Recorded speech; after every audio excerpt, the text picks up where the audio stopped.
پیارے دوستو، شاہ شمس تبریز رحمت اللہ علیہ کی بغداد سے ملتان ہجرت کرنے کے پیچھے بہت درد بھرا واقعہ ہے، جس کا مختصر سا تذکرہ کرتے ہیں کہ بغداد کے علماء شاہ شمس تبریز رحمت اللہ علیہ کے بہت خلاف تھے اور تمام اراکین سلطنت بھی علماء کے ہم نوا تھے۔ انجام کار کے بادشاہ کی مرضی کے خلاف بڑے مجمع میں حضرت شمس تبریز رحمت اللہ علیہ کی کھال کھینچ لی گئی اور اس حالت میں بغداد سے نکال دیا گیا کہ پورا جسم لہو لہان تھا۔ ولی عہد سلطنت شہزادہ محمد کو حضرت شمس تبریز رحمت اللہ علیہ سے بہت عقیدت تھی۔ جب آپ رحمت اللہ علیہ شہر بدر ہوئے تو شہزادہ محمد بھی آپ کے ہمراہ تھا۔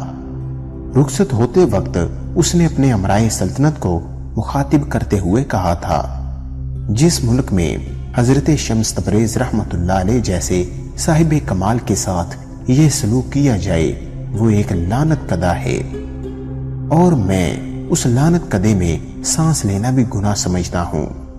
یہ کہہ کر شہزادہ محمد حضرت شمس تبریز رحمت اللہ علیہ کے ساتھ بغداد کی حدود سے نکل گیا۔ بغداد سے نکل کر حضرت شمس تبریز رحمت اللہ علیہ نے ہندوستان کا رخ کیا اور طویل مسافت طے کر کے ملتان پہنچے، پھر اسی تاریخی شہر میں سکونت پذیر ہو گئے۔ حضرت شمس تبریز رحمت اللہ علیہ سے اہل بغداد کی طرح ملتان کے لوگوں نے بھی شدید مخالفت کی۔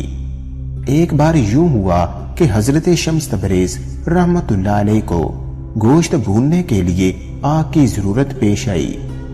آپ نے شہزادہ محمد کو آگ لانے کے لیے بھیجا، مگر پورے شہر میں کسی نے آگ نہیں دی۔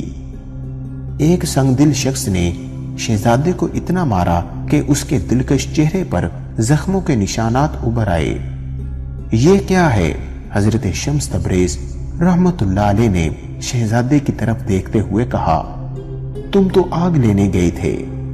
شہزادہ محمد نے پورا واقعہ سنایا تو حضرت شمس تبریز رحمت اللہ علیہ کو جلال آ گیا۔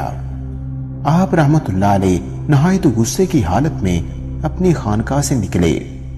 گوشت کا ٹکڑا ہاتھ میں تھا۔ پھر حضرت شمس تبریز رحمت اللہ علیہ نے آسمان کی طرف نظر کی اور سورج کو مخاطب کرتے ہوئے فرمایا، تو بھی شمس میں بھی شمس، میرے اس گوشت کے ٹکڑے کو بھون دے۔ اتنا کہنا تھا کہ یکا یک گرمی کی شدت میں اضافہ ہو گیا۔ پھر یہ گرمی اتنی بڑی کہ اہل ملتان چیخ اٹھے۔ در و دیوار جل رہے تھے اور پورا شہر آگ کی بھٹی بن کر رہ گیا تھا۔ کچھ باخبر لوگوں نے یہ صورتحال دیکھی تو حضرت شمس تبریز رحمت اللہ علیہ کی خدمت میں حاضر ہوئے اور عرض کرنے لگے، کیا چند نادانوں کے جرم کی سزا پورے شہر کو دے ڈالیں گے؟ یہ نادان نہیں، سفاک ہیں۔ حضرت شمس تبریز رحمت اللہ علیہ نے غضبناک لہجے میں فرمایا، یہ آگ جیسی بے قیمت چیز نہیں دے سکے اور میرے محبوب کے چہرے کو زخموں سے سجا دیا۔ آخر کیا جرم تھا اس کا؟ جانتے ہو اسے؟ یہ کون ہے؟ بغداد کا شہزادہ ہے۔ میری خاطر دروازے دروازے بھیک مانگنے گیا۔ میں اس کے زخموں کو کیسے بھول سکتا ہوں؟ جب تک سارے شہر کے جسم آبلوں سے نہیں بھر جائیں گے اس وقت تک مجھے قرار نہیں آئے گا۔ یہ آپ کے مقام سے واقف نہیں، خدا کے لیے انہیں معاف کر دیجئے۔ ملتان کے دنائے راز حضرات نے اپنے ہم وطنوں کی سفارش کرتے ہوئے کہا، اور یہ بات آپ جیسے بزرگ کی شایان شان بھی نہیں۔ خیر، جب خدا کو درمیان میں لے آئے ہو تو معاف کیے دیتا ہوں۔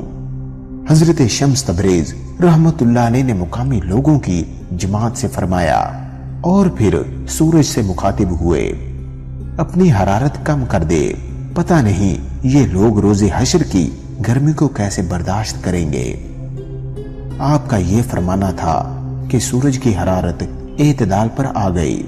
خدا ہی جانتا ہے یہ واقعہ کس طرح پیش آیا تھا، مگر عوام ملتان کی گرمی کو اسی واقعے کا نتیجہ سمجھتے ہیں۔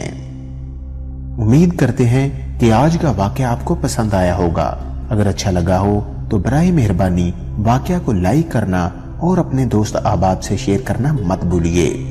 یہ واقعہ سننے کا بہت شکریہ۔ ملتے ہیں نئے واقعہ کے ساتھ، تب تک کے لیے اللہ حافظ۔